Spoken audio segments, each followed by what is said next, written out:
Hello everyone and welcome to the Victoria Game Engine series. This is episode 7 and today we are going to be looking at the platform layer, OS class and display manager. So before we actually get into the nitty gritty of what those classes will do, we are going to just go over and do some very quick cleanup and some modifications to our files that we need to do in order to make most of this video possible. The first one I'm going to do is something that I was kind of umming and ahhing about through a lot of the development of the series and through some of the actual creation of it, and I've just decided to go ahead and do it. And that is going to be the changing of many of our if and defs defines into just pragma onces. And it's literally just down to me being lazy. So we're just going to go and we're going to do pragma once. And we're going to get rid of the end diffs in every file, and we're going to go through and we're going to be modifying pretty much every single file in this way.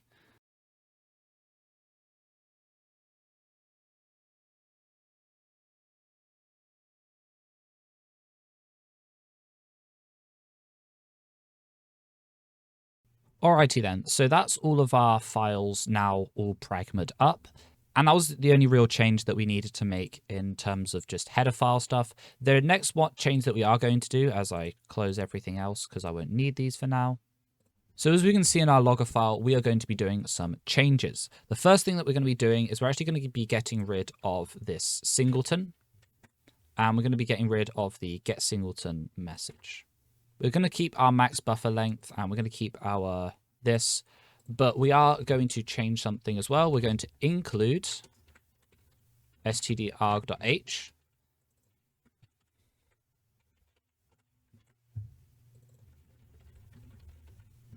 And we are going to change some of the definitions that we use now. We're going to be using VA list here, which technically I don't really want to be having stdarg in such an important file. But since we need this because the built-in VA list won't work for every single compiler, even though it will work for using Clang and GCC, we want to be using this version so that we can maintain just a consistent compatibility, and also because I don't want to have to keep writing built-in VA list because it will get confused with the actual VA list, and that's a whole route that we don't want to go down. The other thing that we're going to do is we're actually going to be getting rid of all these print macros. I did mention, I believe in the last video, that we would be doing this. That is simply because the way that we'll now deal with our printing is it will now be going through our OS class, and I'll get onto that a little bit later. So we've marked this method logv as being virtual, and the reason behind this is because we're going to have classes that inherit from logger, and they're going to want their own versions of being able to log things, which is why we've got it in this setup this way. As a base logger, we still want to keep it as the absolute most basic function of being able to print to the console, but we now want it to also be able to be overridden so that we can customize it on different operating systems. We can have loggers that log to files, and so on and so forth. So there are a lot more things that we can do. We're also going to be writing a virtual function here that is just log error. And it's going to take a bunch of arguments that I'm just going to grab from here. And you'll also see that we now have a error type, and that is because I have forgotten to add an enum. So we're going to create the enum error type. It's going to have error ERR, error warning, error debug, and error shader. So log error will take the arguments of the file, the function, the line, the error message and its details, and the type of error it is, much like we get in our error macros here. And effectively what we're going to be doing is we're going to be replacing wherever these go to, which is log f. We will be replacing it with log error. But that will be a problem that we can sort later. And the error type, this will simply just change how it prints things. So if it's an error, if it's warning, if it's debug, or if it's a shader, it will print things to the console differently. And unfortunately, the log debug method is now going to be going, since it's superseded by log error having the option of using debug anyway. We can just safely get rid of it. And we also And that just means that we're now left with simply 3 methods within our logger class as a base. Now, we do have some problems here in our C++ file. Of course, we don't have a singleton anymore, so we can get rid of that. We can also get rid of the class constructor there, because that's also gone. The other problem that we now have is that we don't need... Oh, the other thing that we can now get rid of is our log debug. That can go. That's now gone. And we're now left with simply converting this to a VA list of type arg pointer. I believe if I mentioned that there, we want to rename VA list, instead of being built-in VA list, we want to rename it to arg pointer. And that just means going through and changing wherever that is specified there. And because we're using stdarg here as well, we can use that as a VA list there. And we can probably just get rid of that include there because we already have it set here, and that'll just be an unnecessary extra include. Next thing that we're going to do is we're going to specify here where we want to print our method to. So we're going to change this to fprintf, and here it will reference stdout and stderror as the 2 main places. Stdout is normally where printf goes to, but in this case we want to specify where we want that to go, and that will depend on if it's an error or not. So we're going to do is error, and if it's true, then we want to print to stderror. Otherwise, we want to print to stdout. Another thing to note is that for this, the reason that we use stderror here, the difference between stderror and stdout is that stderror will print a error message more rapidly to the console than an stdout message does. Because the idea is that because it's an immediate error, you need to have this forwarded to you immediately. So whereas with stdout, it can wait in the stack for a little bit longer before it gets printed. So the next thing to do is to define our log error function. And the way we're going to be doing that is we're going to be going void logger log error and get our same list of macros here.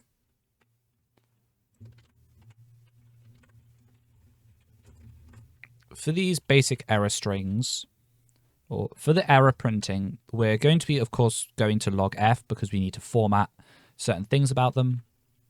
And the way we're going to be doing this is by first off having a bunch of error strings to define all of the different error types that we can have, as you can tell by our lovely error type here. If you're wondering if this is any different to the error types that we have set in here, they're not. These are simply the different error messages that we can then pass into a actual string. In this case, we're simply talking about the error types that we have defined in this enum here rather than the error enum here. They're 2 separate things. It might get a little bit confusing, but hopefully that makes sense. So here we're going to have a const, static const char of error strings, and they're going to equal error, warning, debug, shader error. And you want to make sure that this is a closed bracket here, and you can set that to 4 so that it can specify.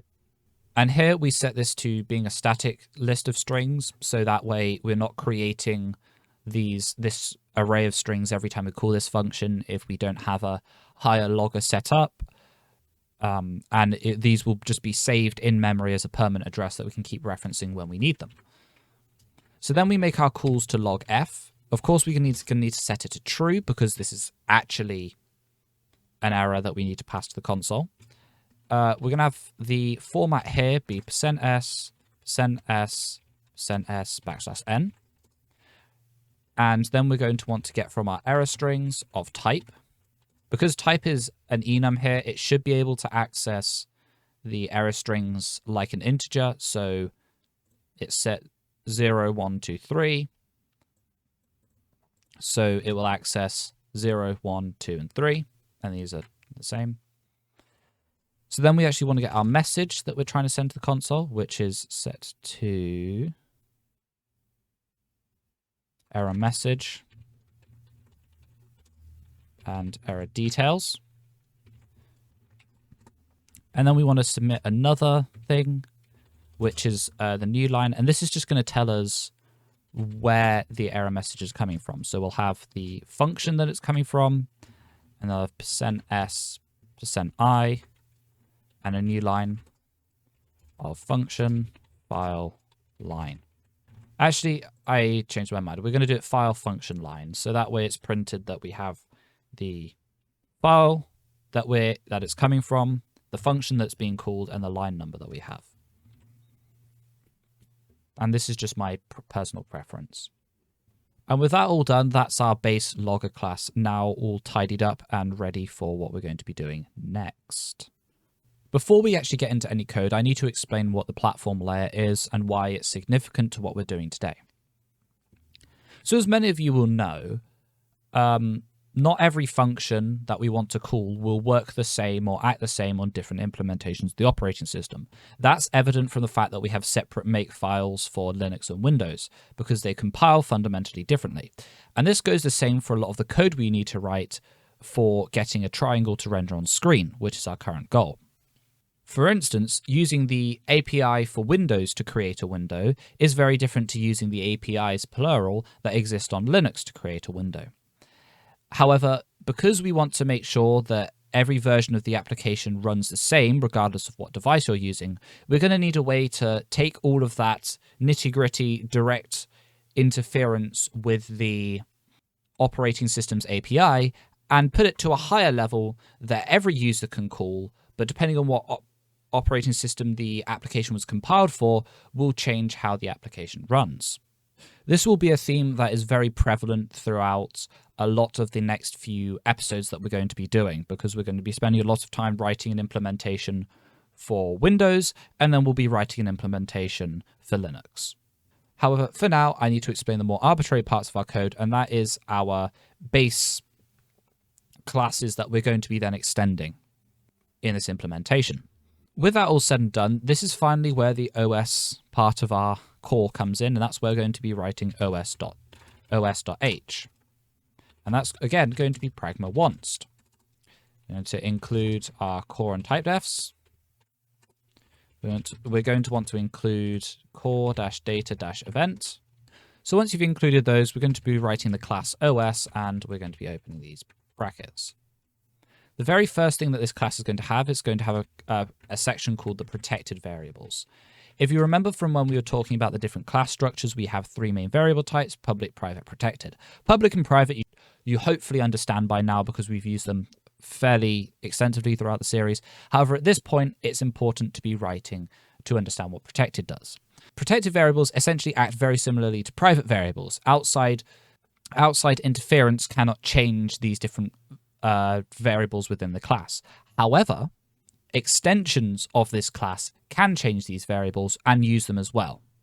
And this is going to be very useful for later implementations. Another thing I forgot to include, because we actually even though we spent most of the first part of the video doing this, is that we're going to need to include core-io-logger, because we're going to be using our logging class in just a second. The first thing we're going to want in this class is we're going to static OS pointer singleton. I've explained singletons a fair amount now, but again, this will just be the single version of the class that will exist, and it'll be applied immediately when we create our OS. The next thing that we're going to want is we're going to want a pointer to a logger of type logger, which is going to set to null pointer initially. Alrighty. So the next thing we're going to want is we're going to want an 8-bit unsigned integer called the exit code, and we'll set that to 0 by default. So the exit code is fairly self-explanatory. We're going to write some getters and setters for it, and all it's going to do is when our application quits, we want to be able to specify an exit code to return in case it's a success or that something failed within the application, and we need to return that error type because something went wrong. So that's the reason that we have exit code set there. We want a uint64 timer frequency, which is set to 0 by default, and another one, which is timer offset. These don't necessarily need to be stored as 64-bit integers, but for the sake of being safe about it, we are going to be storing them as such. The timer frequency simply says how many ticks happen per second. And the timer offset is how many ticks have occurred since the start of the application. The timer offset is how many ticks have happened since the start of the application.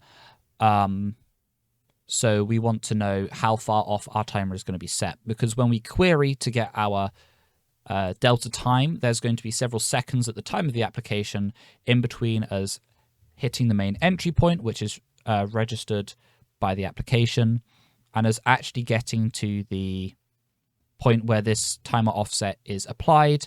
And so we can start calculating how long the application's been running for. So now that we're done with all of our private variables, we're now going to move on to our functions. And of course, the first one is going to be a static pointer to our OS, because we always want to get the singleton that we're using here. The next function is going to be getting the exit code, and that's just a simple getter and setter function, as shown here. And of course, we will want to get our timer frequency as well, because we'll want to query that every now and then for application. And these are all of the non-virtual functions that the OS class will have. Next up is a whole bunch of OS virtual methods. So these are methods that we don't want to implement in our base OS class, but of course our Windows and Linux implementations do want to implement them, and we use the OS class as a virtual layer here to get those. So they are as follows.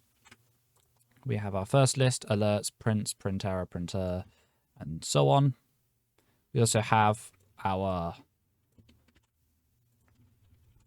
most important methods, of course, those being our initialize and run functions, and of course our constructor and destructor. And in terms of how those are going to appear in our C++ file, which we will now create, it's a relatively simple file without that much explanation really needed, because again, it's very basic. So I'm going to paste it in as is. And all it is returning the OS singleton, getting the exit code, setting the exit code, setting the singleton, setting, just constructing and destructing and all of that lovely stuff.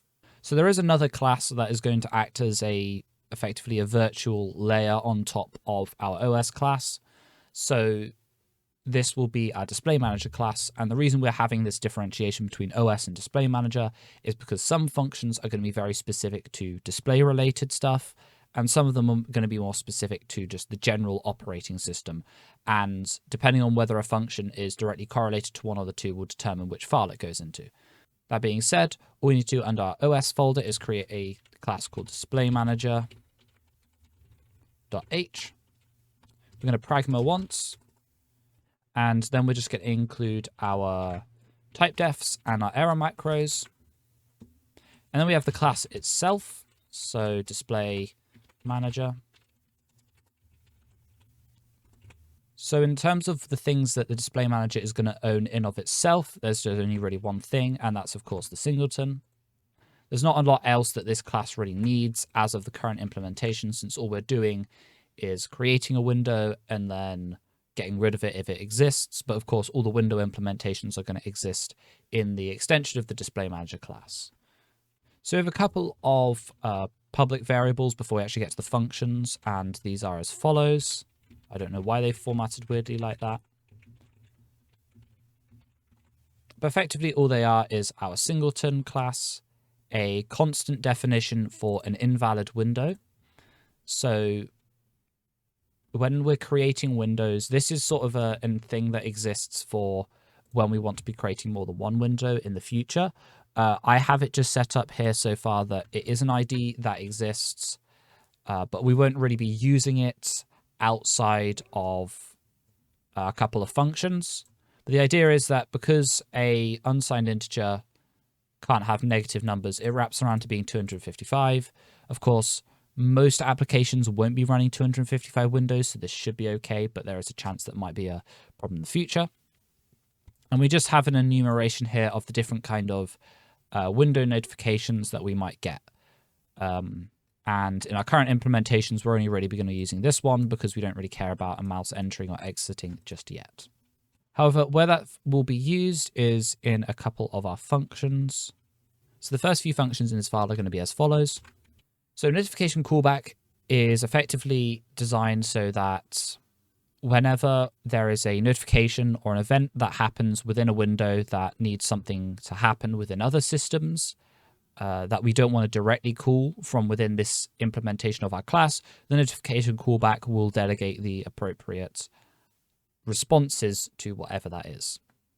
And there's a couple other functions here that we'll also be having. So aside from creating and destroying windows, they're fairly self-explanatory. There's processing events, which I'll get into. There's swapping buffers. This is an OpenGL thing. I won't really go over it much, but it will be relevant when we move to making OpenGL. And there's also finalization, because there are some things within this class that we all want to finalize, i.e. clearing windows and so on and so forth before it's destructed. And with all those put out of the way, we can just create the DisplayManager.c++ file. And again, this one is going to be fairly small.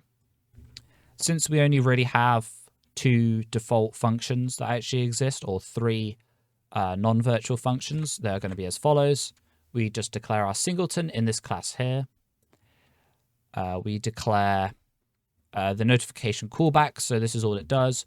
What it will do is just notify to destroy the window if the method exists, and it sets the singleton whenever it's created and doesn't really do any destruction of that. So onwards to our first Windows implementation. Next up on the agenda is writing the actual implementations of both of these classes. Now, if you've been watching this video so far just to get an idea of what the base classes look like and you want to follow along with the Linux video, now's the time where you can just skip back to that video, because this is the point where we should have everything set up prior to that video, and we will now just be focusing on the Windows implementation. That being said, if you are following this video and you are working on Windows, please continue watching. So the next part we're going to be doing is we're going to be creating our folder for this, because we're not going to be having our platform layer under core. We're going to have this under platform/Windows. So we're going to name that just that. I'm going to go here. We're going to name it Windows. And while we're here, we can also create a file folder called Linux. And this will just be where our Linux versions would exist when we go and do that in the later videos. Now, under Windows, we will normally create a couple of files, and these would be our OS DisplayManager classes. But there are a couple of miscellaneous files, well, one miscellaneous file that we need to do on the Windows side that we'll also do on the Linux side that we need to get out of the way first. That being our logger class, because if you remember earlier in the video, we've now refactored our logger to be extended from. And what that means is that now we are going to extend it so that we can have some custom Windows-specific attributes applied to a logger. So under here, we're going to create a new file, and we're going to call it loggerwindows.h. And we are always going to pragma once and include our typedefs. And now here we're going to be doing something that we haven't done in other parts of our code just yet. And that is we're going to be writing basically an if-def. And that is #if platform windows. And we're going to copy that. And we're going to not do that. We're going to #endif and do a comment there, just so that you know that's the end of it. So here we have a preprocessor definition that we haven't really done before. And this simply says that if the definition platform windows is found, then we want to include all of the code within these 2 lines of code. Otherwise, we just won't add it. What this means for us is that when we go to compile our engine on Linux, all of the code in between here won't be included, which will mean that none of the header files will attempt to be looked for. None of the classes will be compiled. It won't try to do symbols to things that don't exist. It can't load function pointers. All of the functionality that exists in the Windows-specific implementation will not be present. The other thing that we want to do under here is we want to include core-io-logger. And this will just include our logger class so that we can extend it here. So here we're going to create a class Windows Logger. It's going to be a public logger. And it's only really going to have 3 main things. Or 4 main things, I should say. And these are as follows. So here we have the first thing, and this is can use VT printing, which I'll get onto later. And then we have our overridden methods. So as you will tell, this is our log v and this is our log error. And without any further ado, we are going to go and define these in our source file. So we'll create logger windows.c++, and we're going to include logger windows.h. And again, we're going to do the preprocessor definition of platform Windows.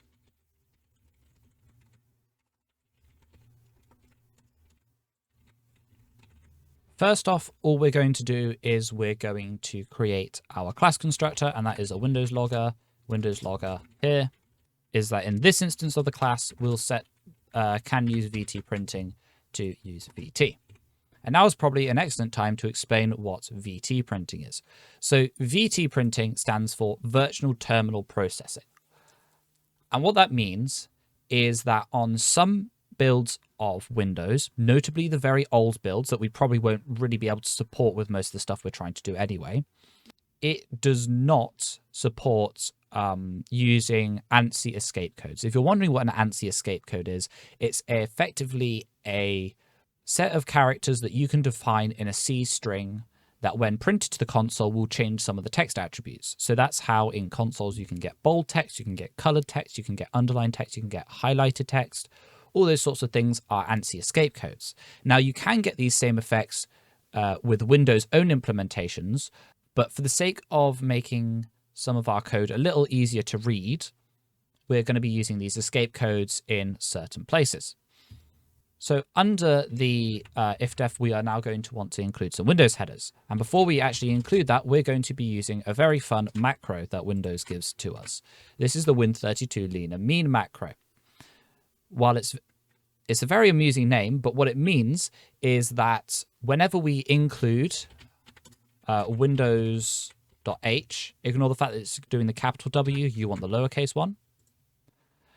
What this means is that if this is defined, it will only include strictly necessary files for a Windows include, because normally when you include windows.h, it has a whole bunch of things that can really make your executable size very, very large, and we don't want that because we're only using it for a couple things in this file, so there's no point including a whole bunch of Windows includes if we're only ever needing a couple. So we define it as lead and mean because we only want the strictly necessary includes.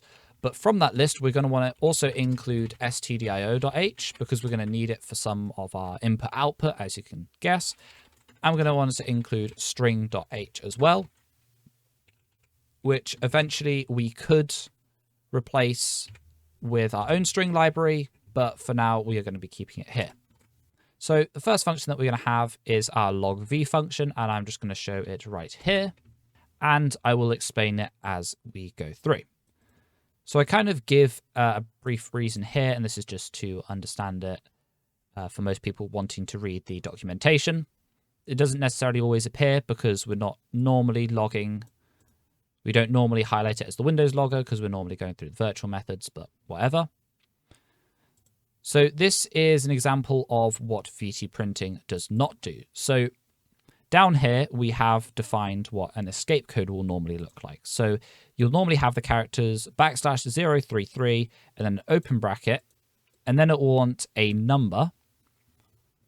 So normally here, 91 or 90. And then you want m, and then any string that you put in there will apply that text attribute here to that string. And then here we call this to 0m, and the 0 just means that it will reset it back to the default, which is the normal text that you'll get whenever you print something to the console. However, if that isn't supported on whatever system we're using, which is the case sometimes, we then instead query for a std handle, and we use Windows console text attributes instead. So here, if there isn't a console or it's an invalid value, then we just call to the logger to normally go. So if we can't, for whatever reason, get a handle to the console, then we just call to a static logger to log something. One warning that you might want to have later into the application is that if we decide to start shipping builds where we don't have the console appear, then this might become a problem. So we'll have to find ways to circumvent that later on. But otherwise, if you did find the console, then it will just set a color attribute. One prints a red color, and this prints like a cyan color, which is quite nice. We then set the console text attribute. Then we just call to the standard library to print the message from the message and the arg list, because in log v we're always passing the argument list. Then we call to fprintf, which also prints to stdout and prints a new line character.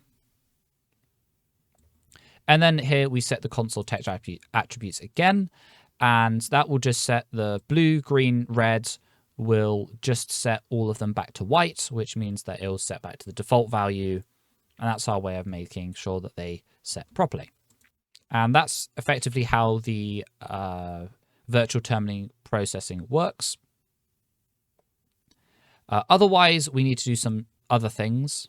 And here, this is where we create a buffer. And max buffer length, if you remember from way back when we did the logger class, this is set to 32,000. So this will allocate 32 kilobytes of memory. We zero out the entire buffer. We then print whatever console message we have into that buffer. And then we call to fprintf again. And because fprintf here determines a file, a format, and then some variadic macros, we then want to determine if it's an error or not. So if it is an error, we print a std error.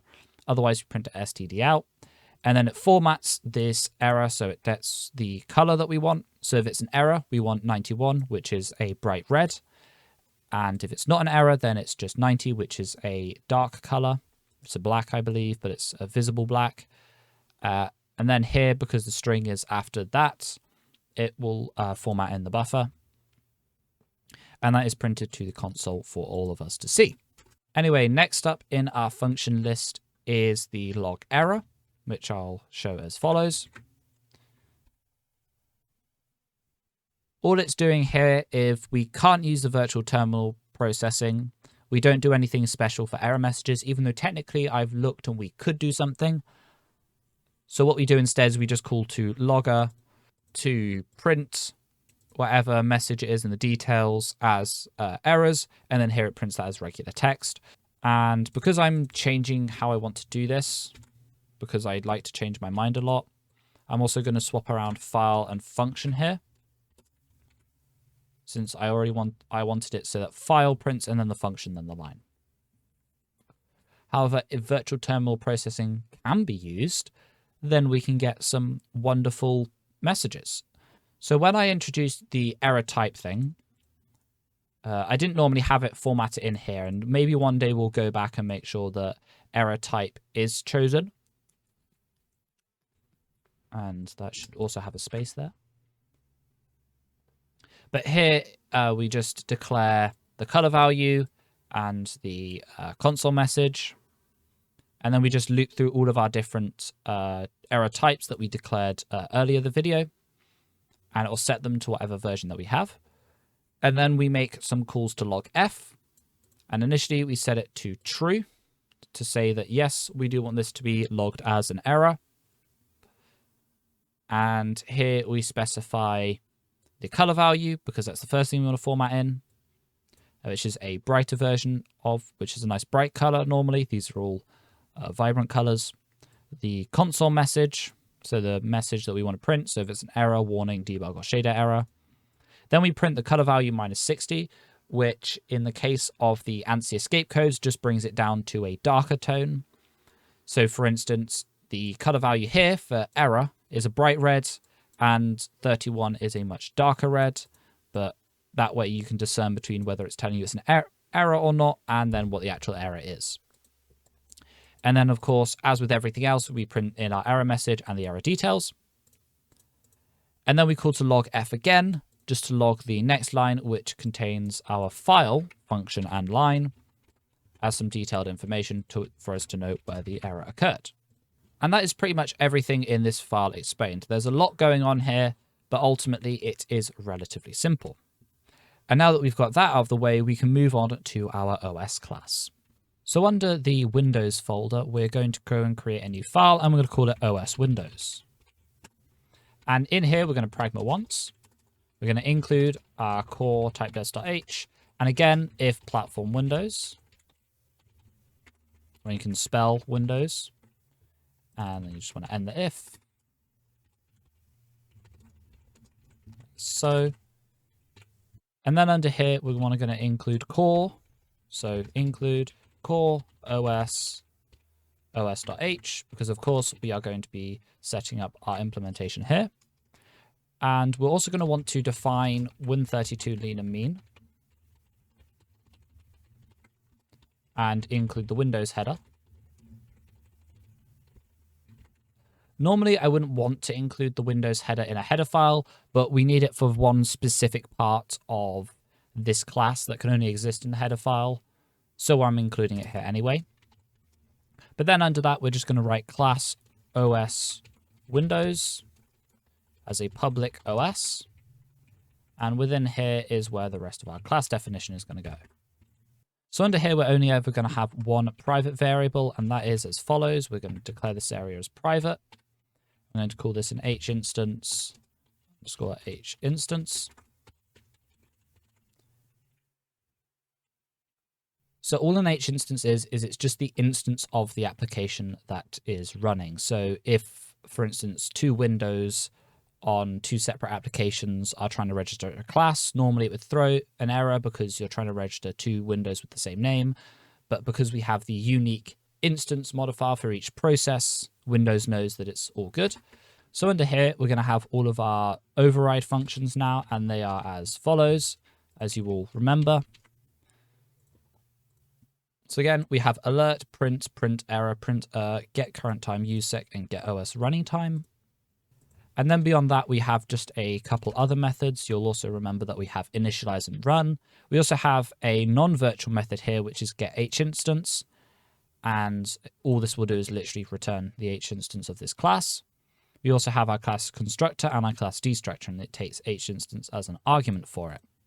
Alrighty, that's all of the header file done. Now we can go and write the rest of the file. So again, oswindows.c++, include oswindows.h, hashtag if platform windows,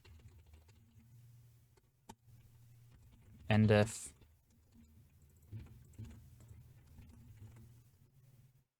then we're going to want to include our logger windows, and we're going to want to include our our core os DisplayManager.h. So as you remember, the first function on our list of functions is our alert, and that is as follows. So all it will do is it will just create a message box with a given message that we've input with a given title, and it will have an exclamation mark and it'll have an OK check mark. And Windows does all of the rest of the handling for an alert box for us, so we don't have to do anything. Then below that, we have our three print functions. First of all, we have print, which is, again, all it will do is call to our logger to virtually log whatever messages that we have. And here we call to if the logger already exists, because in some cases, specifically right now, we haven't declared the logger to be created at any point. So it can't log any messages virtually because this will be set to null pointer and it's pointing to nothing, so it can't execute the function. But otherwise, it just calls to this to go through our loggers and log.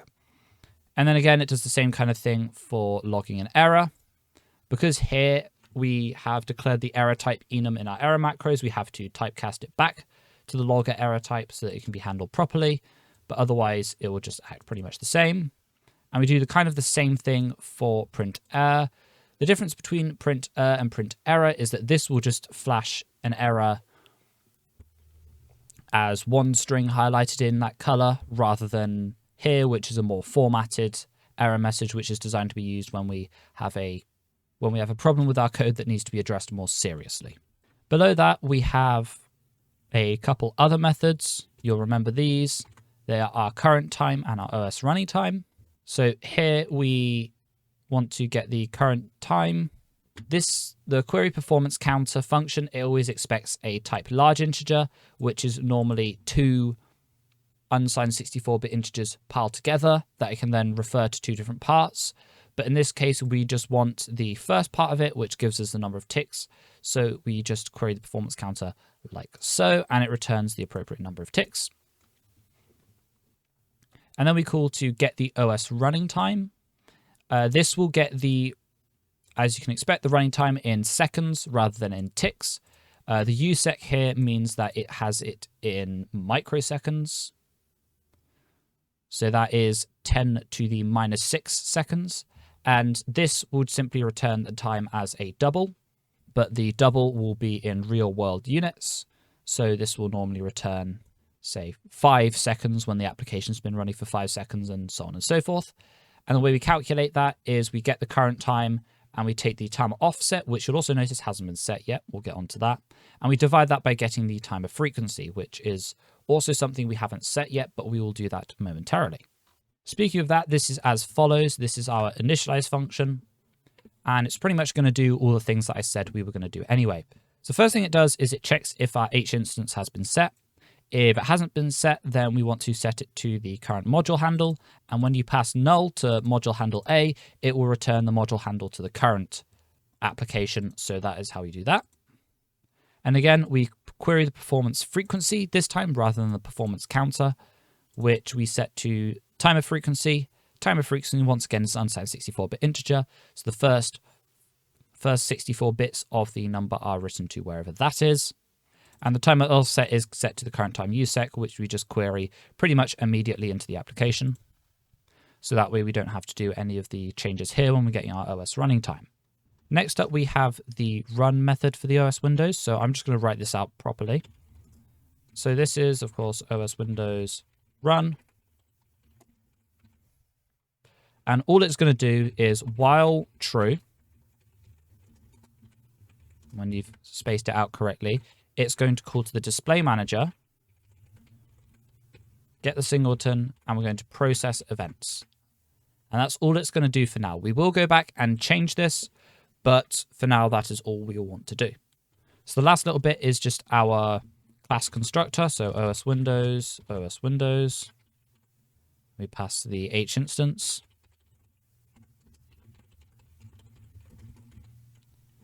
Again, we set that in code.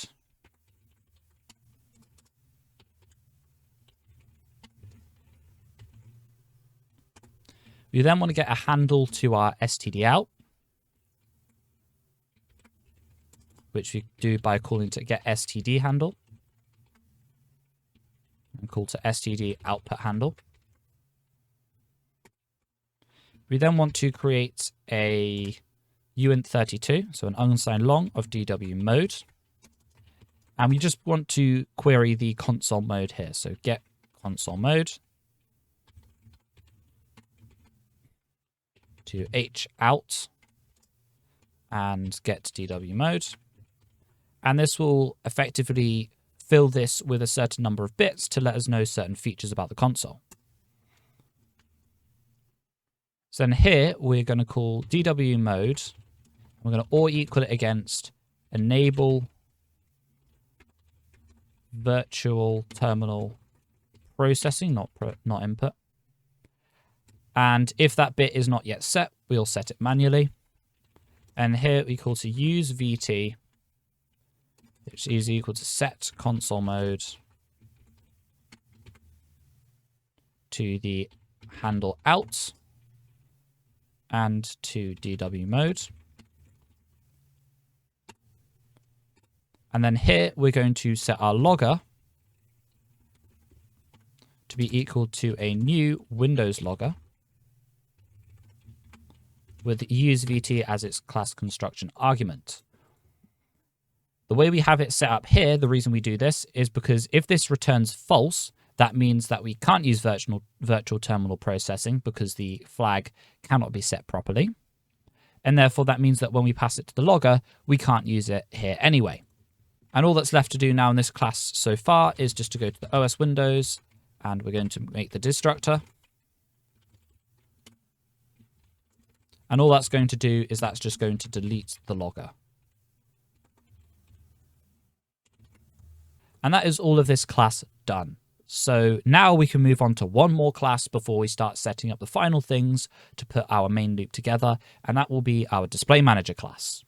So one last time under Windows, we're going to go here, new file, and we're going to call this DisplayManager Windows. .h. I'm going to pragma once, include our type defs. Again, if platform Windows. You should be very used to the process by now because we've done it so many times. And under here, all we're going to include from the rest of our code is we're going to include core-data-event.h. But we are going to want a couple of Windows headers this time. So we're going to, again, define Win32, lean, and mean. We're going to include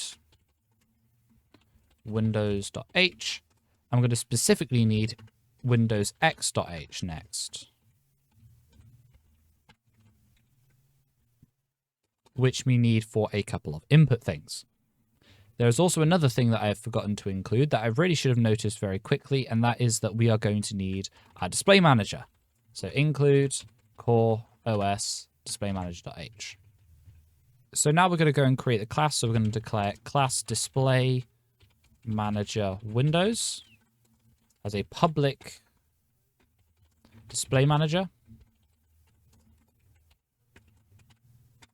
And under the private section, we are going to declare a couple of things. So in order to prevent having to constantly refer back and forth with the OS Windows class, we are going to declare our own H instance here. And I don't know why I haven't got it set up as to be not being null pointer in our OS Windows, but we should probably also do that as well, since otherwise it can just start writing to invalid memory. And we are, of course, setting this up in a class so we can have defaults. And then below that, we're going to set up our own struct. That is a struct of window data. Within this struct, we're going to have a couple of things. The first thing we're going to have is we're going to have a uint8 ID. We're also going to have an hwind. We're going to have an event of type window notification, uint8. As a notification callback, like so. And then we're going to have a uint16 of x, y, width, and height. And I'll explain very briefly. So in this class, the ID simply refers to the Windows ID. At the moment, this is only going to be set to 0 because we're only going to have one window at the moment. The hwind is Windows' internal handle to its window, so we have to keep it within our window data. The event notification callback is how we are going to call to notification callback in our base display manager. And then the x, y, width, and height simply refer to the x, y position of the window, their width, and their height. So of course we're going to need to hold this somewhere, and that is why we're going to have a window data pointer to window, and this is going to be set to null pointer by default. And this is going to be how we access most of our window data. Now, next up, we have all of our public functions. So they are as follows. So once I fix the formatting, we have our window proc, we have our create window, and we have our destroy window. By default, Windows doesn't actually support having the window proc declared inside the display manager class because non-static functions can refer to multiple instances of a class, and those function pointers often get moved around. So we're going to have to declare a global window proc at some point, and I'll get onto that in a moment. We also then have our create and destroy window functions, and as you can imagine, these are just to give the name, the position that we want to appear at, the width and the height, and it returns the ID because we want to know what window we're dealing with. And the destroy window is just destroying it of a given ID. Then we have our second half for all of our display manager functions, and they are as follows. So we've already been over process events and swap buffers and finalizing. For some reason, I have a finalize function but no initialize in this class, and I have an initialize but no finalize in my OS class. So maybe one day I'll go through and make sure that those are properly dealt with. But otherwise, that's everything we're going to need here. So let's dive back into doing the display manager source file. So here, display manager windows.c++. We're going to include display manager windows.h. Again, if platform windows, and if. We're also going to want to include OS Windows here. First things first is we're going to need our global scope windproc, which I mentioned earlier. And all that is going to be is a very rudimentary declaration here. So all we'll do here is we get a handle to the display manager windows, and we statically cast the display manager to a display manager windows, and that way we can interact with the functions that we have in here, namely this windproc function. And if the display manager does exist, then we call to windproc. Otherwise, we just return def window proc because we don't have anything that can handle our manual overrides. So the first function that we're going to declare here, rather than doing our windproc first, we are instead going to do the rest of our display manager stuff. And that is, of course, our create window class. So I've got a little bit of information about it here. I'm going to return a uint8 of display manager windows, create window. Of course, a const char p name. A uint 16x, uint 16y, uint 16 width, uint 16 height. Well, that's a uin. That's meant to be uint. And the class is going to go as follows. So the first thing we're going to do is we're going to declare an LPC string of class name. And this is just going to be equal to Victoria engine window class. Just one little thing to note about window classes. Since we want all of our windows to go under one window class, it's normally wise to register one class, and then all of our sub-windows with unique titles go under that so that we know which class we're dealing with. However, in order to make that more streamlined with what the game is going to be called, we want to look in at some point later down the line of creating our game's title as what we're going to call our window class, so that the window class formatting makes a little bit more sense. Of course, at the moment, we're not creating any games at the moment. We're trying to get to that point. So for now, we're just declaring the create window here in our create window function, but at some point we probably do want to move it to somewhere such as the class constructor where it can actually be called and created properly. So here we're going to call to window class A of WC, and we're going to zero out the struct since most of the data here can be zeroed out. The first thing we're going to do is we're going to tell LPFN windproc to be equal to the global scope windproc. And for those of you who aren't aware, that is what these two colons before the windproc means. If I was to just do this without these two here, it will try to register it to a type of, as it will tell me here with this error, of display manager windows as a pointer to this,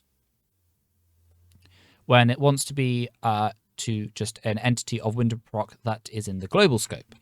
So that's why we add the global scope here, and that's why this global scope one here exists.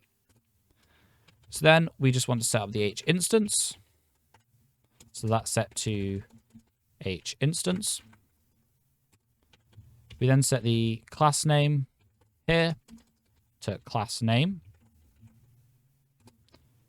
And then we set the cursor, the H cursor, to load cursor of null IDC arrow. And effectively what this means is that we want to manage the cursor ourselves. So if we were to not fill out the H cursor parameter, the window would just start having a constantly loading symbol because it would try to load its default cursor here. But since we want to manually set the cursor, we want to be able to hide it, be able to show it, be able to change what type it is, all those sorts of things, we declare the H cursor like so. And then it wants some style points. So we need a couple of things for our window to do because we need later functionality. So those are going to be as follows. So csdbl double clicks, and CS own DC. So CS double clicks, as you can imagine, just means that the window can handle double clicks, and they will be processed as a separate event, so you can look for those. And own DC refers to owning the device context, which is when we go to creating our OpenGL context, will become very relevant. But of course, we're not talking about OpenGL at the moment. So below this, once we've done all that, we want to register our class. So we check if register class A has failed. I'm going to pass the memory address of our window class. And if it has, then we're going to want to do a couple of things. First, we're going to want to bleat about it. So we're going to pull up a message box. And the interesting thing about message boxes is that they stop the entire thread that they're running in. So until you close the message box, this function won't return invalid window ID. So you'll have plenty of time to react to the application saying something's gone wrong before you have to do anything about it. Then we're going to want to call to window data of new win. And we're just going to call to new window data. And that will effectively act as an allocation on the stack that a new window has been created. So within this new window, we're going to go new win. I'm going to set the hwind to a new window. So we're going to call to create window exa. And we are just going to fill it up with a bunch of arguments. So another quick subnote that I want to make that I haven't really mentioned in the video. In the Windows API, they normally offer you two kinds of functions. They offer you an A version, a W version, an EXA version, and an EXW version. The difference between the A and the W versions is that the A version will expect a UTF-8 encoded string, so a const char, but a EXW version will expect a wide char version of the string, or a W char, and that is normally 16 bits, I believe, or 32 bits, one of those two on Windows. Since at the moment we're not dealing with any characters that are beyond 16 or 32 bits, since we're only really dealing with the assumption that everyone using our engine can write in English, this isn't a problem. However, if we want to move to making, say, localizations or making it internationally available, then we'll want to look at implementing that, and we'll have to move from using A functions to using W functions.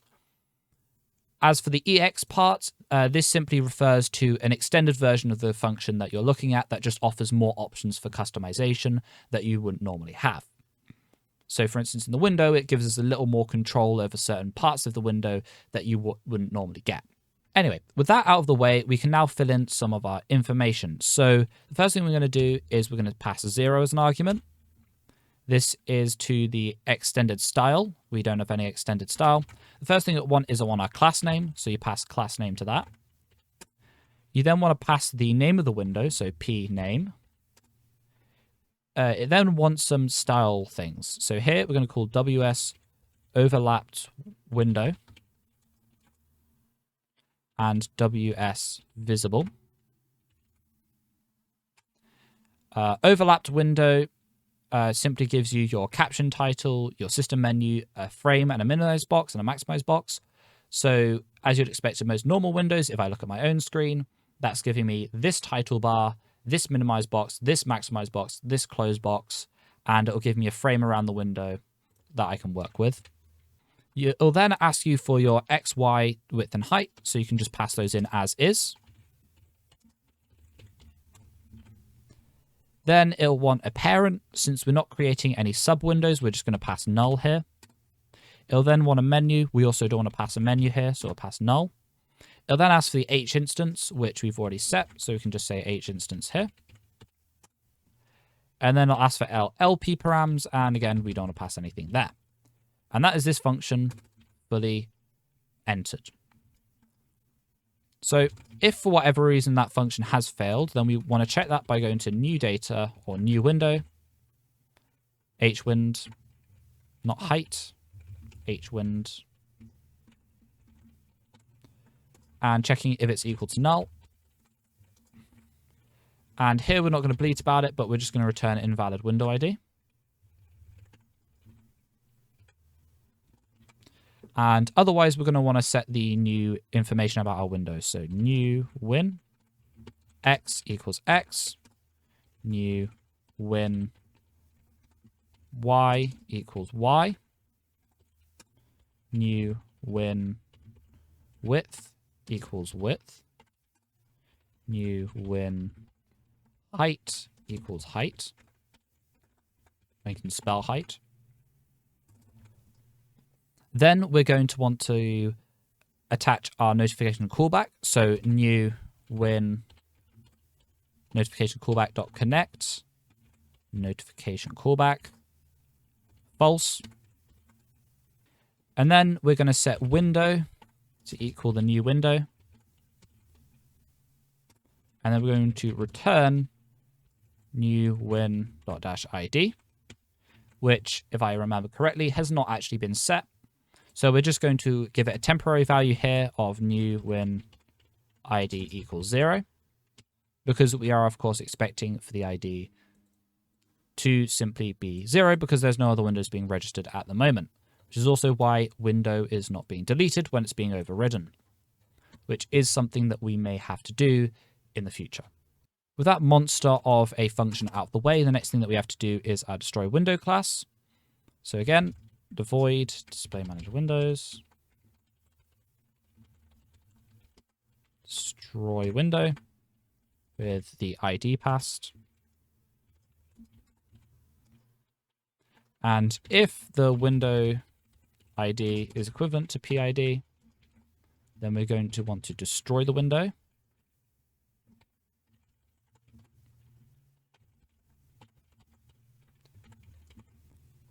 Now, because of the way we're currently calling this function, it will not free the window. We're going to do that in the finalization.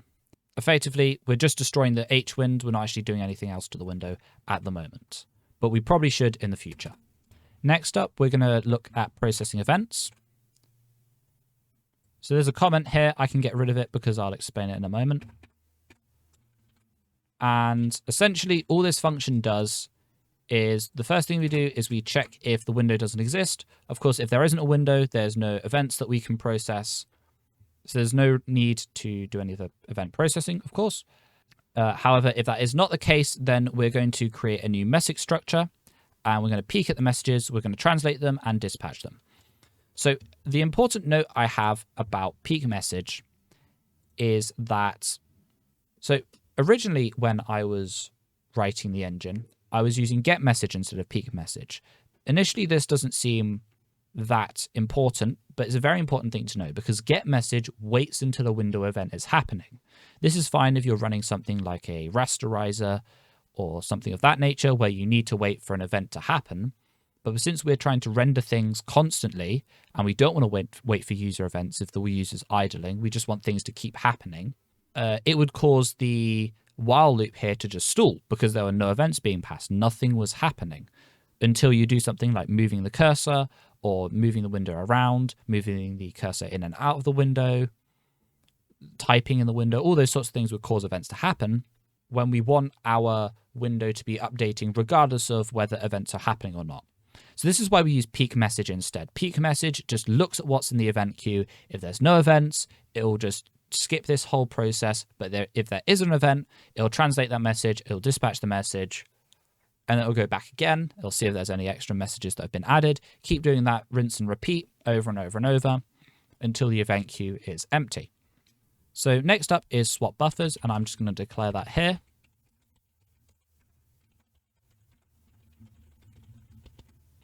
Swap buffers. And we're not actually going to do anything in the function at the moment because, again, as I mentioned, this is relevant to OpenGL, and the code for the OpenGL stuff that we need to do here hasn't happened yet. So we're just going to leave this function empty for now, and we'll come back to it when we're a little bit later into the application. We've done the Windows side, and we're actually ready to start putting OpenGL functions in. And just before we do anything else, we also need to do our finalize. So again,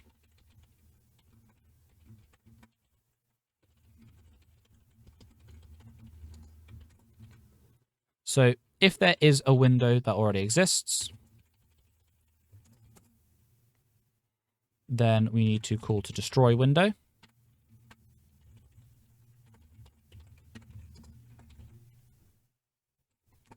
We then want to delete window. So use the delete word on the window. And then we set it to equal to null pointer. And that's all we need to do there for now. And now there is one last function that we need to write. And that is lresult DisplayManager windows windproc. And rather than do all of the arguments, I'm just going to copy them in because they're fairly lengthy. So this is effectively where our set of processing events need to go. Because if you remember here, translating and dispatching the message, all that will do is it'll take the message, it'll say, okay, well, this is what it means. Then we need to send it to whatever function that is, well, window procedure. And we've registered it to this, which then calls to the DisplayManager windows of our current singleton to get the window procedure. So it then calls into here. And this way we have a little bit more control over things. We can also use DisplayManager specific variables here, which is why we chose it to do this way rather than using the global scope one. So the first thing we're going to do is we're going to get a uint8 of window ID. And we're going to set it to invalid at first, simply because we want to make sure that we're doing the right actions. The first thing we're going to do is if window exists, so if there is a window registered, then the window ID is set to window.-id. And then the rest of the code is going to exist in one massive switch statement. So we call to switch of umsg. And all of those will exist in here. Now, before we go and fill that out, we are just going to do the last return. So if none of our messages were handled in the US in umsg, then we just want to call to def window proc and pass in the hwind, umessage, wparam, lparam. And what that means is that any event that we haven't managed within our own iteration here will get managed by default by Windows so that we don't have to declare a bunch of functionality for things that we're not doing. And at the moment, there isn't a lot that we're going to do in this class, but there are a couple of things that we do need to handle. So the first one is case wm close. Of course, when the window requests that it wants to be closed, we need to do something. So here we're going to call to window notification callback dot fire notification wm window close. I'm going to pass the window ID. Then we're going to call to the OS, get the singleton, set the exit code to be 0. As most of you should know by now, an exit code of 0 means that the application has successfully exited. And of course, if this event has been fired, then that is the case. And then all we're going to do here is we're going to return 0 just to let the DisplayManager or just to let the Windows API know that we've dealt with the event manually and that they don't need to do anything on their side. Then the other event that we're going to be dealing with is wm destroy. And all we're going to do here is we're going to call to post quit message 0. And we're also going to return 0 to let Windows know that we have handled this event successfully. Now, there is a whole bunch of other things that you can do inside a window, such as resizing, input, and so on and so forth. But at the moment, we don't handle any of those because we haven't got those systems set up, and later down the line, we will set them up. But for the moment, this is all that we're going to be doing in our window proc class. And that, ladies and gentlemen, is actually this class now done. And that means that the entirety of our platform layer is now set up. Now that we've got all of our code set up to actually do the platform layer stuff, we now need to actually manually create the entire OS procedure, load all the functions, do all of that sort of stuff, and then be able to have our main loop work. So the way we're going to be doing that is we're going to be going to main, and we're going to create a new file under here, and we're just going to call it main.h. And in here, as usual, pragma wants include type defs. And all we're going to do is we're going to declare a couple of functions. The first one we're going to declare is a bool iteration. And the other function we're going to do is going to do void set should quit bool p value. And inside our file, just below here, we're actually going to strip all of this out. And in fact, that goes to most of it, aside from include main.h. Below our int main here, we're going to call the bool iteration. So within iteration, we are going to declare one thing, and that is return should quit. And this is declared, but all we're going to do is going to go up here. We're going to go to static bool should quit equals false. And we're going to set should quit. So below here, or we should probably bool p value. And then remember that you actually need a type, so void. And within here, we're going to set should quit to equal the value that we passed in. And all that means now is that we'll have a way to call into our main loop to say, okay, we need to stop processing. Something's happened. We need to leave, basically. And we actually need to go back a little bit and do this in a couple places. The first place we're going to go is we're going to go to our display manager. We're going to go below here. I'm going to include main-main.h. And right here, we're going to say set should quit to true. Because we've just set the exit code, we want to close the window and we want to quit out of the application. Of course, you don't want to be firing this event normally in this place. This really should be something that's handled at the end of the loop with certain events that are put into our iteration class so that the should quit variable is set properly. But for now, we're just putting this here so that we know that whenever a window wants to close, the application wants to close as well. And within here, we're going to include a couple of other things. Since we're just trying to keep this basic for now, we're just going to include our OS windows. We're also going to include our DisplayManager windows as well. And below the should quit, we are going to declare a static DisplayManager.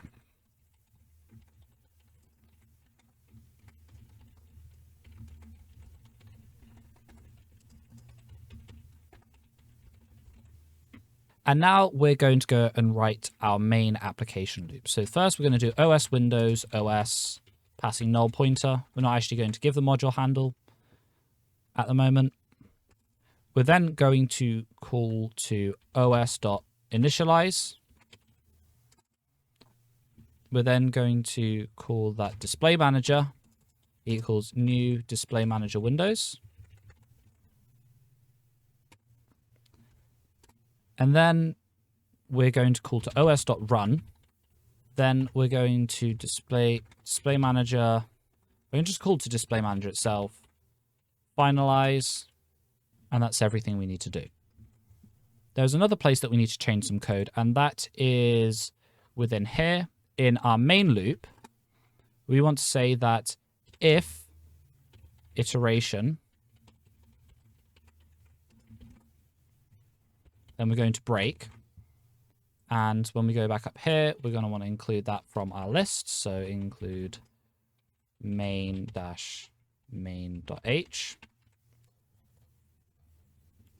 So what that means is that by default, iteration will keep calling over and over and over again. But if it returns true because we've set our parameter to quit, then it will return true. And that means that, okay, well, we want to boot out of the application. Now, one thing you'll notice here that we haven't done is we haven't created a window. And we're just going to go to Display Manager here, and we're just going to call to create window. I'm going to call it the Victoria Engine window.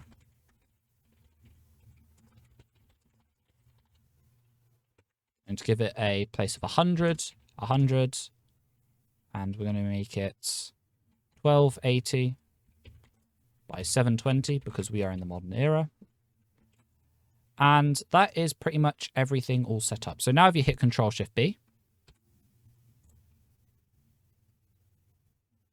Right, well, that's a typo on my part. This should be equals as in equivalent rather than being an assignment operator. So if you try to compile again, you shouldn't have any other problems. And there we go. So that symbols error is just reminding me that I missed one really easy function, or two really easy functions. That is our display manager windows. We missed our class constructor. And we're just going to set h instance to be equal to the OS class. So we're going to static cast to OS windows of OS get singleton. And then we're going to call to that to get HInstance.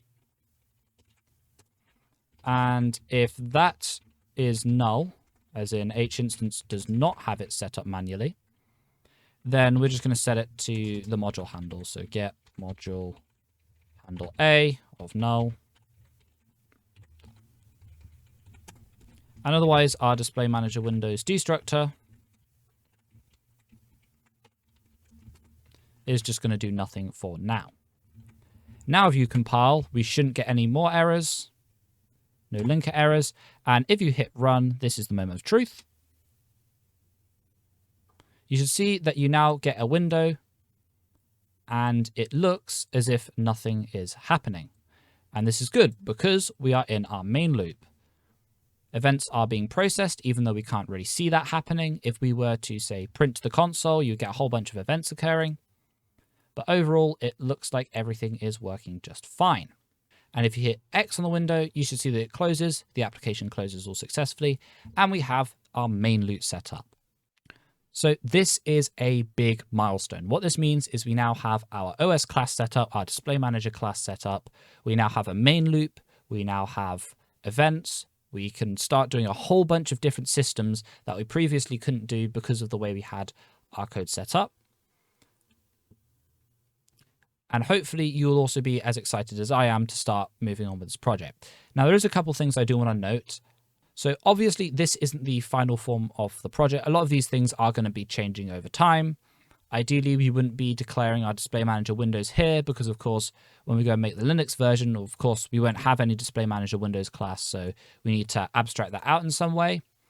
So it's very likely that once this video goes out and the Linux video goes out, where I replace some of this, we'll start swapping things around and moving things into their own implementation files. But this means that we are one step closer to getting that triangle rendering. So once again, I do hope that you enjoy this video, and I will see you in the next one. Goodbye.